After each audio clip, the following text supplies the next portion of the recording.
ಎಲ್ರಿಗೂ ನಮಸ್ತೆ. ನನ್ನ ಹೆಸರು ಲೀಲಾ, ದಾವಣಗೆರೆಯಿಂದ ಬಂದಿದ್ದೀನಿ.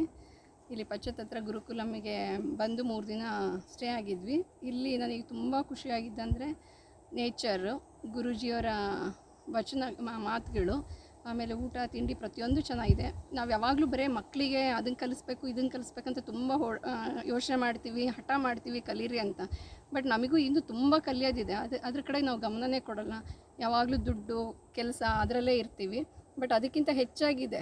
ಈಗ ಸಪೋಸ್ ನಮ್ಮದು ಇವತ್ತು ಲಾಸ್ಟ್ನೇ ದಿನ ನಾವು ಇರಲ್ಲ ಅಂದರೆ ಮುಂದೆ ಮಕ್ಕಳು ಭವಿಷ್ಯ ಹೇಗೆ ಏನು ಅಂತ ತುಂಬ ಯೋಚನೆ ಮಾಡ್ತೀವಿ, ತಲೆ ಕೆಡಿಸ್ಕೊತೀವಿ.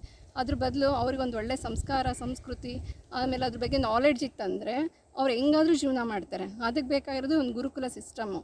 ಹಿಂದೆ ಎಲ್ಲ ರಾಜರ ಕಾಲದಲ್ಲಿ ಗುರುಕುಲ ಸಿಸ್ಟಮ್ ಇರ್ತಿತ್ತು.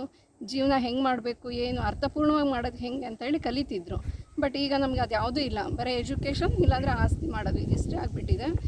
ಈಗಾದರೂ ಗುರುಕುಲ ಸಿಸ್ಟಮಿಗೆ ಬಂದರೆ ಮಕ್ಕಳು ಯಾವ ದಾರಿಲಿ ಹೋಗಬೇಕು ಅಥವಾ ನಾವು ಯಾವ ದಾರಿಲಿ ಹೋಗಬೇಕು, ನಾವು ಕಲಿತ್ರೆ ಮಾತ್ರ ಮಕ್ಕಳು ಅದನ್ನ ನೋಡಿ ಕಲಿತಾರೆ. ಬರೀ ಅವ್ರನ್ನ ಕಲಿಸೋದಲ್ಲ. ಇನ್ಮೇಲೆ ನೀವು ಕಲೀರಿ. ನಾನಂತೂ ಕಲ್ತಿದ್ದೀನಿ. ಅಂದರೆ ತುಂಬ ಸಂತೋಷವಾಗಿ, ಹ್ಯಾಪಿಯಾಗಿ, ಸಮಾಧಾನವಾಗಿ, ನೆಮ್ಮದಿಯಾಗಿ ಹೆಂಗೆ ಬದುಕೋದು ಅಂತೇಳಿ ತುಂಬ ತಿಳ್ಕೊಂಡಿದ್ದೀನಿ. ಗುರೂಜಿಗೆ ಧನ್ಯವಾದ.